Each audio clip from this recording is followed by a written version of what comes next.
together. Good evening and welcome to The Art of Healing. I'm Alexa Major, and tonight I'm joined by the creator of this series, Jonathan Lowe, and the program's most long-standing host, Bill O'Donnell, in the beginning of a retrospective of the past 10 years of this series. Hi, gentlemen. Hello. And I think that is the future of healing, that we will have devices. We've got Kirlian photography, for whatever that is worth, I'm not sure, but I think the sensitive energies of what we're made up with are recordable and viewable by technology. And I think more and more we're going to be able to see things ahead of time, so we'll be able to see cancer developing way ahead and, you know, all the diseases and catch them so early that we can actually cure them before they become physically manifested, hopefully. Yeah, it's interesting, even in the realm of nature, I've had experiences with dolphins before who are sonic beings and are known to read human bodies as well as, you know, their own pod, members of their own pod. But it seems like the technologies are kind of following or have the potential to follow the force of nature, what's already in there, and how we can actually learn from the forces of the environment and nature that are around us. I remember when we did the show with Rebecca Fitzgerald, who does Dolphin Swim, one of the people sharing for that show was talking about how the dolphins were picking out one of the women and swimming with her in a particular way that was different. And then they found out that that woman was pregnant later, and that they realized the dolphin had picked up that she was pregnant way before she knew she was pregnant. It's interesting. Every experience I've had with dolphins is like, if there's a pregnant woman there, that's their first fascination. Go check out what's going on inside there. Yeah, interesting. So we also talk about, like you were talking about this man and saying, well, this was a new, some new thing he's working on, and yet do you find that these things that seem so new and wonderful to us are also as old as creation itself? Is that going too far? But then, we're growing and expanding, and yet do you feel that we're returning to something else, or we're just going, or do you not even think in those terms? Have you had any impressions about our course of history that we've been through, and why we're coming? What some would call devolution. That we're actually heading back towards the full knowledge and the full awareness and contact with God. I think there's some truth in that, because with the Industrial Revolution and with our dependence upon what have basically been very primitive machines, but have taken us away from nature. I think we're further away from nature this century than we've ever been, and yet I think in nature is probably all the answers that we need. So I think we will turn full circle myself. What do you think, Bill? I don't know. It depends on probably the outer forces. We could be, certainly history is replete with examples of external forces, thwarting that, having its way. We can only control to a slight degree, really, what actually does happen. But I'm hoping that the consciousness, does increase and will increase, and that it becomes a goal. You know what I mean? I mean, if you look back, you said what the old is. I mean, one of the classic admonitions or encouragement out of the Bible is, if you seek, you will find. If you knock and go after it, it'll be opened unto you. If you ask, you'll receive. But those are three preconditions. You've got to do it. So if anything, I hope this show has inspired people to, okay, maybe there is something I haven't thought of, or I heard something new, that hopefully that energy, as it comes into them, as they experience that they just won't push it away and say, oh, that's, that's this or that they will be inspired by it, and that they will move on in their life. Because it's really all about each individual's lives and what they do with it. So if you're stuck somewhere and you think, wow, I can only go to this family doctor, my family belongs to this healthcare group, that they won't let their own weaknesses or shortcomings hold them back. You know what I mean? I'm fond of saying right now, people forget that right now we have relative freedom of religion for the first time in history, for the most part. Not even any really overt pressure like there always used to be, and we tend to just take it for granted, where our forebears, fought and died for it or moved away because of those kinds of things. So we really have incredible freedoms, and with that, if we don't ignore it and we accept that as an opportunity, and then we have a responsibility, I think, to make the most of it. Don't you think? Well, actually, and following on from that, the power of prayer in healing is really coming to the fore now. And, you know, we have examples of people that we've involved in the show and friends of mine that have actually healed themselves of things like cysts and, you know, things that were developing potentially as cancer, that through prayer and through something totally non-medical and totally non-machine oriented have actually healed. I think that the American Medical Association they want proof. Now, it is very difficult to put my God on trial. I mean, I think that's in the Bible. Do not do that. Put your God to the test. But I think that there is definitely ways you can open your mind and see things work. But there is also a lot of quackery Yes. and a lot of craziness. And we see a lot here in Santa Fe. Now, coming from Kentucky, we do not see as much of the complementary medicine and alternative medicine, meaning instead of the Western medicine. We do this instead of as an alternative medicine path. But here we do have, I mean, there's 2 acupuncture schools in town, there's 2 massage schools in town, et cetera, et cetera. This is something I think we have to work through, and I think we're starting to right now. We're looking at actually testing things. Does antioxidant therapy really hurt radiation therapy? We don't know. There's no data. So those kinds of, I think those kinds of questions still need to be answered. And I must say the National Institute of Health and the National Cancer Institute have actually looked at alternative medicine. There's an office for alternative medicine research, and it's trying, and we are actually making baby steps. They're not big steps, but nothing in American medicine has ever been big steps. I mean, it took, the Canadians were not doing mastectomies back in World War II, and it took us just until recently, and there's still surgeons that believe that you have to cut everything out. I'd like to ask Tony to speak to us about the role of prayer in healing, because this is your specialty. Well, I probably say spirituality is really my specialty, but prayer has a lot to do with it. And again, going back and looking at folks that, like yourself, I mean, here you're 2 wonderful examples of spiritual people, I would call spiritual people, that have a positive outcome with it, with an illness. And what struck me is say, well, how do you help somebody find this place or have this journey? And of course, you look at all philosophies of, or world philosophies of religion, they all come to a what I call a non-denominational place, which I call spirituality or awareness. And you say, well, what is the commonality? The commonality is a type of prayer that the Easterners call meditation, and the Christians and Jews would call contemplative prayer. And so, and what does it mean? What's prayer? Well, prayer is when we find our own aloneness and find a connection with the divine, whatever we describe that as. And you know, say, why do we do it? Well, it's a way we have of anchoring ourselves and facing our fears. And if we can anchor ourselves and face our fears, we can then go look at ourselves and see that, you know, why we're the workaholic, or why we're have all this stress, or come to the answer. And this basic, you know, and so, and it works. And people have been doing this for thousands of years, and it's the basis for all great philosophies. And so, in that sense, I'm a spiritual advisor. I help people through these steps where they come to the place where they can hold using prayer, and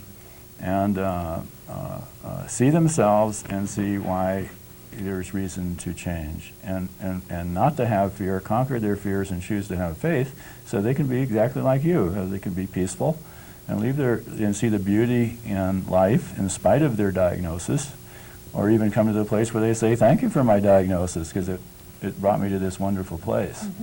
It's a different, so prayer in the sense I'm using it is different than what, say, Larry Dossey would, in the book Healing Words, and the double-blind studies on prayer, which are called non-local prayer, where say, I now am praying for you to cure your disease, and that's very helpful too. It's just different.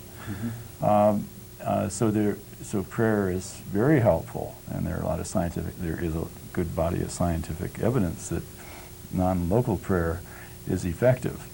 And to that end, the medical schools are now listening to that and paying attention to it, because we, as an aside, we want our scientists to be scientists. We want Rhonda to be a scientist.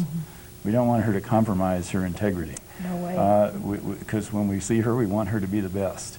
So we want to come to the place where we can choose, because we also know that science can explain and do certain things, but there's also these things that can't explain that we still need, that are still important, that we need to pay attention to. And so I don't see it as competitive in a philosophical sense, and the reality is, there is a lot of competition, you know.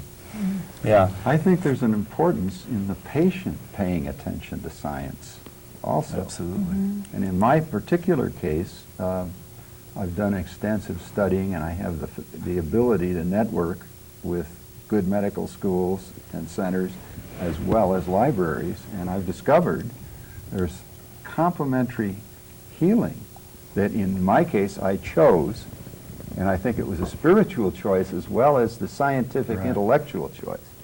You know, a number of things one can do, and I chose bovine tracheal cartilage because John Pruden, a Harvard MD, had spent 30 years experimenting with it. There are published papers on it. He's won the Jonas Salk Award. There are 15 and 20 years of experience. I chose to do that. Is that the thing that's kept me after I went off all the drugs? I don't really know. I would go and say what the importance is you came to the place of making your choice. Exactly. Whatever you choose, you're investing yourself and your spirit into that choice. And I would say that there is the healing process. Both, because Very I important. think that the willingness and commitment is important, but I also think if I just said I was going to rub some kind of crazy compound on my head and my prostate cancer is supposed to go away, that's ridiculous, and I see a lot of that. So there's a really important thing for, in my opinion, the medical profession needs to do, and that is broaden the sights to the new complementary medicines. But yet They're not- still but with they're the not new- I'm sorry, scientific yeah. rigor. Because, Oh, absolutely. Because They're we not- can't be having these kinds of, Yeah. there's Rhonda, too much crazy Let me talk about craziness out there. talk about bovine tracheal cartilage. There's a fair amount of data I on understand that. But there's also other things that people bring, and I know. people are so scared, and they are so vulnerable Yeah. Right. that, I mean, the whole the word. Laetrile controversy was Right. on that it was just so scary for these patients to be given a terminal diagnosis that anything looks good, and a lot of people make very wild statistical claims. I know that happens. I've just recently gone on mistletoe therapy, which is it's 40 years old. Rudolf Steiner started it in Europe. The Lucas Clinic is the most famous place in the world. There is peer-reviewed data for 20 years on the subject. And I chose it.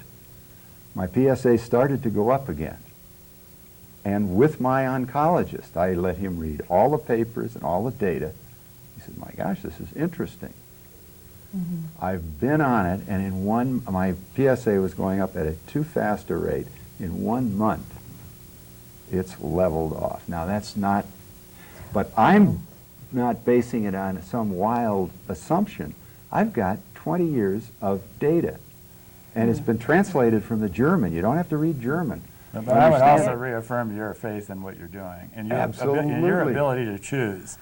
And as much as surgery and modern medicine in that department has really gone a long way and is very powerful, wouldn't it be so much better if we had the ability to discover the dysfunction early, to then find a non-medical way through prayer or meditation or nutrition or whatever it takes to then repair the damage, discover why it was even happening in the first place, and then put it right and balance it out? I mean, that's really one of my major dreams, is to move in that direction so we don't have to have invasive surgery, even though invasive surgery is wonderful, successful, brilliant, and I honor it totally.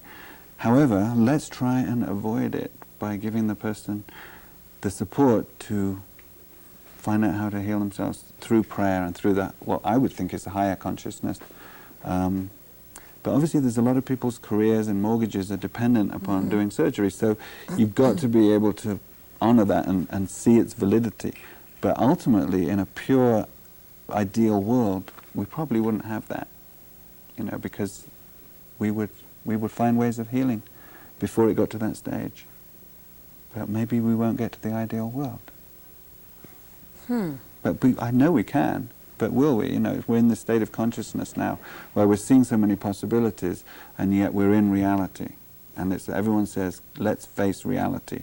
But also, in everyone's heart and souls is that, but the ideal is there. Why aren't we reaching out for the ideal? Well, perhaps I've seen examples of the old traditional, well, we call it the traditional Western world, depends which one you call traditional, but Western medicine and sort of personal responsibility and healing coming together a little bit. Personally? So, I was actually working on a video shoot, which was a convention of plastic surgeons, and it was like, oh my goodness. But they came to a point, they were having a discussion, and someone brought up some alternative care that his patient had used. There can be a lot of bruising with plastic surgery with the liposuction and stuff, and it talked about, well, one particular woman had used homeopathy, and she said, oh, I'll just, don't worry about the bruises. And he said, and call me crazy, but those bruises cleared, And then someone else said, well, I've been studying this for 15 years now, and we can't discredit it. And there was a wonderful merger where they were recognizing, another friend said some of his friends are working with magnets, and they were the most concrete thing that they came up with was that these things had no side effects, so they needed to pay attention to it because they didn't have the side effects of drugs. So I was very happily surprised to see that there was an opening there, and that it wasn't about... And actually right here, about a year ago, we had a panel of 5 people about cancer. 2 of them were survivors of cancer, and 3 of them were healers. One was healing through the power of prayer, one was a doctor from St. Vincent's Hospital, and the other was an acupuncturist. And between the 5 people, they came to an agreement that there has to be a merging of what you might call a traditional Western medicine and the other disciplines, which are very broad. And the 2 people that had actually healed themselves of cancer, Mary Lou Cook was one of them, and she was convinced that she had leukemia, was told she had less than a year to live, and she felt like the reason she is living now, 25 years later, is because she's living her life to the full. And she just put it behind her, shifted the way she lived her life, shifted her consciousness, and the leukemia went into remission. Now that's obviously, sounds idealistic to a lot of people, but she's a living witness to her own healing. And she's the kind of flag waver, or what do you call it, standard bearer for the kind of healing that I think we're mainly talking about. And she's a really great person and a really good living example of that kind of consciousness. And same with Dr. Parcells that you did early and then later. I mean, we didn't even run into her until she was over 100. We didn't get to see her. We'd heard about her reputation-wise. In the very beginning, we were promised eternal life, wasn't we? According to Judeo-Christian, or? I'm not a Christian, I'm not anything. I belong to the universe, so I'm anything that encompasses the universal life force. But where did you hear that we were promised eternal life? It's in our biblical reading as far back as anything has ever been documented. I want to believe it very, very strongly. I want to live forever. I'm very happy for the most part. How long we live, honey, isn't important. It's what kind of a life do you live. That's what I'm finding out, more and more. Yes, you will. That the more I find that I'm doing what feels right, the lighter I feel in my body, and the less pain I feel, and the less I want to die, I guess. You don't die. Death is something that we only talk about and we're taught to grieve about. When you pass out of your physical body, it's only loaned to you for this journey, to express, to redeem probably many of our mistakes and to give us a new incentive through understanding to develop, because man's entire purpose for being here is to gain spiritual wisdom and understanding. And then in doing that, we automatically correct the things that we maybe have done in the past, in some other life, some other place. You and I both have lived many, many, many lives in many different places. Now, you would have to believe in reincarnation to believe that. But if this was all there is, if this was all we had to look forward to, would it be worth it? The effort, the suffering, the things that we have to endure? If this was the end of it, now think of it. Would it? It's hard to say. I think for those people that are really in their bodies and in their enjoyment of tasting things and... But we're on a physical plane here entirely. Entirely.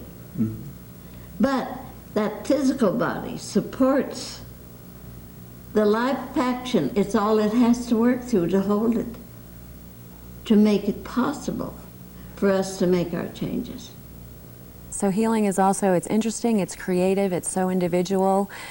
Even on the show you've presented, the woman I think about was the artist who was a sculptor who Good, I'm glad you brought her up, because for me she encapsulates the whole reason for calling it the art of healing. Because she got ovarian cancer, which is usually deadly, and I don't know how she heard about the technique, but she decided to sculpt her cancer. So she created out of clay that part of her body where the ovarian cancer was, and she says that while she was actually sculpting that part of her body, she was also projecting the cancer into the sculpture. And by the time she finished it, or very shortly afterwards, the doctors could no longer detect the cancer. Right. This has been a long process, because it seemed that different levels of healing. You know, I would reach a level of healing and realize things and feel, oh, good, now I've done it, you know, and then more things would happen, and I would go deeper to another level of healing. And this was a further level. That one wasn't her. Where I was trying, Alan had just asked me about meditations.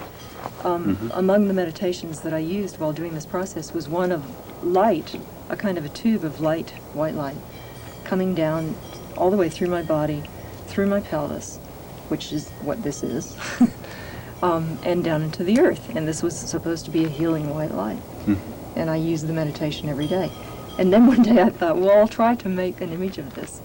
And this was the image that I tried to make, but when I looked at it, I thought, gosh, it looks like a face with teeth. I mean, it looks fierce. And some other people that I showed it to said, ooh, it looks like the goddess Kali or something, you know, really formidable female image.